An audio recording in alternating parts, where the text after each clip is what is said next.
Well, this morning we're getting ready to swap out the sickles and the bean head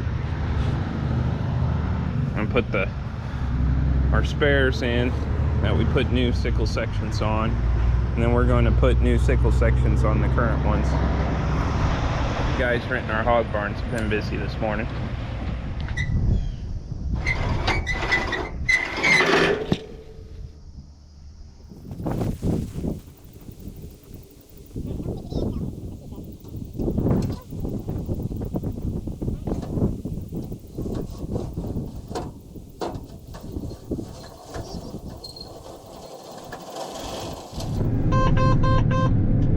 We are moving from this farm now. We've been waiting on the dryer all morning to kind of catch up, and I think we found a little bit of drier corn over out back east a ways, so we're gonna go move.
So we made it here. We moved over here, try to shell a little bit shorter season number and try to find something a little drier. So this looks fairly dry. I haven't done much, just got off the end rows next to the road. So we're gonna cut up down the edge of the field here and see what it is. Well, plans change pretty frequently around here. We're taking the 4440 back home from Hannibal and put it on the batwing to mow around fields and whatnot. Combine broke down. We broke the belt that runs the feed accelerator, or the not the feed accelerator, but the feeder house and the head. And so, well, we've made it back up to the house.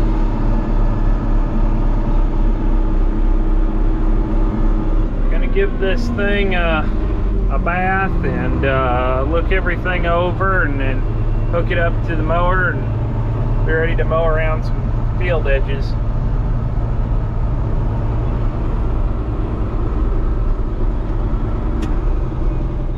Good morning. We got the 4440 in the shop.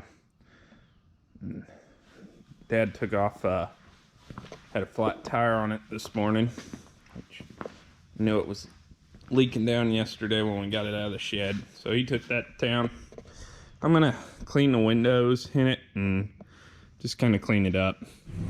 Here this morning, it's running drier. It's about 19.5 to 20%.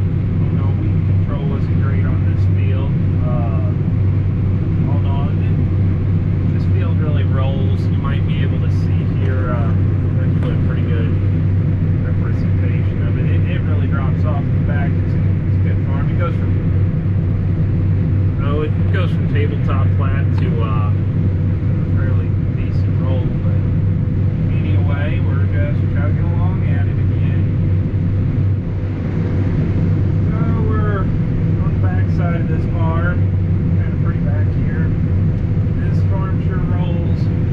Like I said, it gets about tabletop flat up there by the power poles. I had a lot got in and planted this pretty early, but had trouble getting the stand or the corn to grow in the terrace channels. You'll see big spots where there's grass, like right up here. It's where basically the water just drowned out the plant. There is such a thing as too much of a good thing. That would be the case with too much rain. And then we had trouble with the flat areas up there. So these humps, like you see us go up and over or go with times, those are called terrace. And we built those here to control erosion. So there's a couple different styles and types. A lot of ours, or a lot of what we're building anymore, are tile terraces. So anyway, the water, they catch the water as it comes off the hill. And then, see right now we're going through a terrace channel. That's where the water runs, and that's why the corn wasn't there, because there was too much water. Anyway, they catch the water as it comes off the hill, and then they either drain it to a waterway, such as this, over here, or a tile riser, big orange or yellow or black or white things that stick up out of the ground, catches that water, and then it goes and runs underground out to a waterway or a ditch or somewhere to get the water off the field, the excess water off the field. By doing this, we cut down on erosion, because instead of rushing down the hill, cutting a ditch, it goes underground, or it slowly goes around with the contour of the land to the waterway. And so that's one of the things, many things that we do to try to help out our environment, to save our ground, because we don't want erosion, we don't want runoff or any of that stuff, or chemicals or fertilizer leaching, because that's money out of our pocket. That stuff's really expensive, and we don't want to just throw money out and spend money for the joy of spending money. I want to get some good out of it. I want to get the use out of it. It doesn't do me any good down there in the ditch. So it's just one of the many things we do. But if you see me driving up and over humps, or driving with those humps, those are terraces. So today, while we're waiting on the dryer to empty out, we're tearing out some bins. This will go to wheat this fall, and then we'll put double crop beans in it. So we won't have a chance to do this till late next fall. So right now we're taking and dumping this down in the ditch here.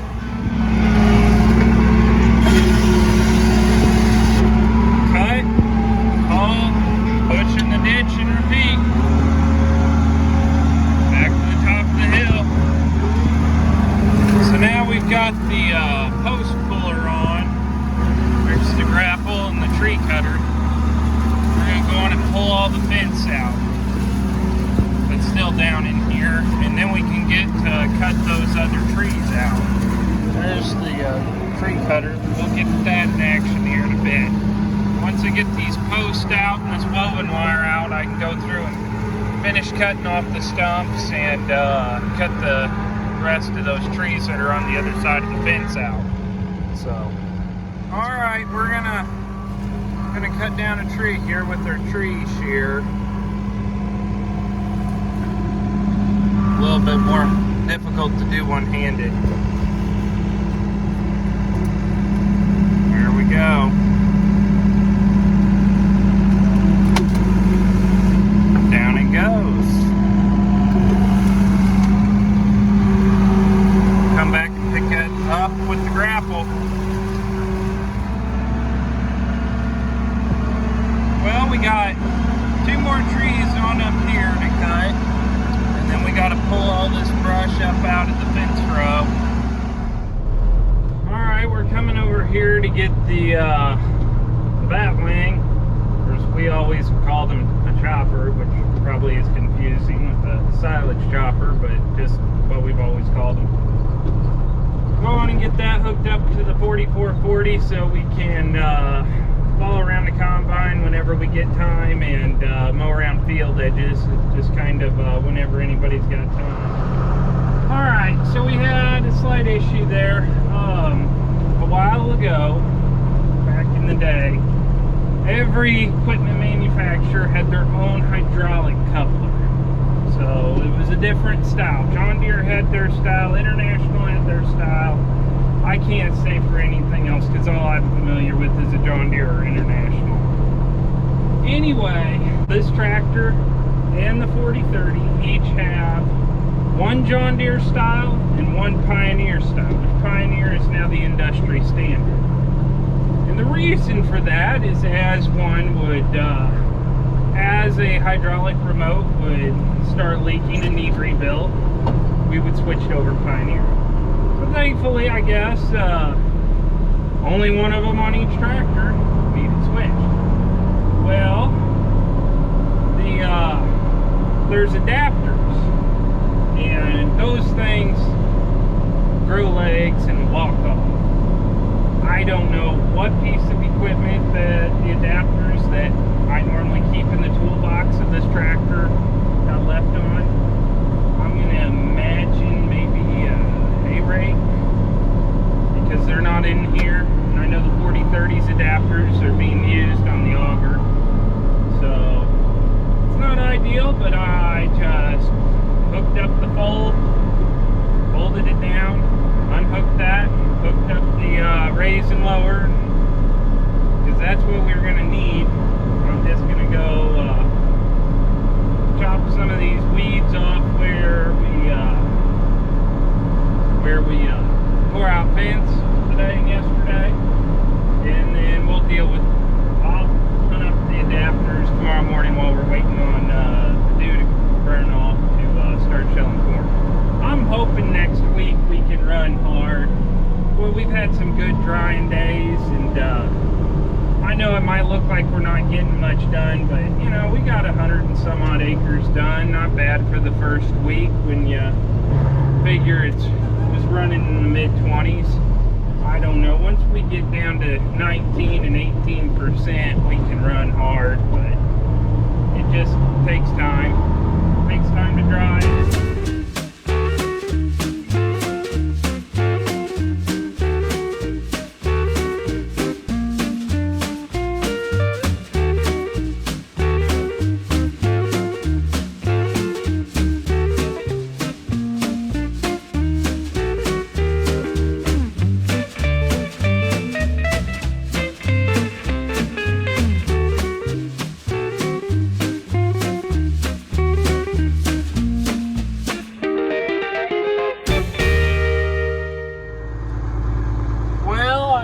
That's about as much fun as I need for today. I think I'm gonna head on back to the shop. Got a long drive to go. Oh wait, no I don't. Well, sorry about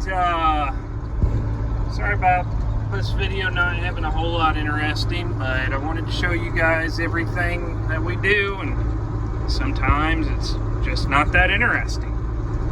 So hopefully you guys stick with me here. Hopefully I'm getting a little bit better, and yeah, next week I hope we get to going hard, and it should be better.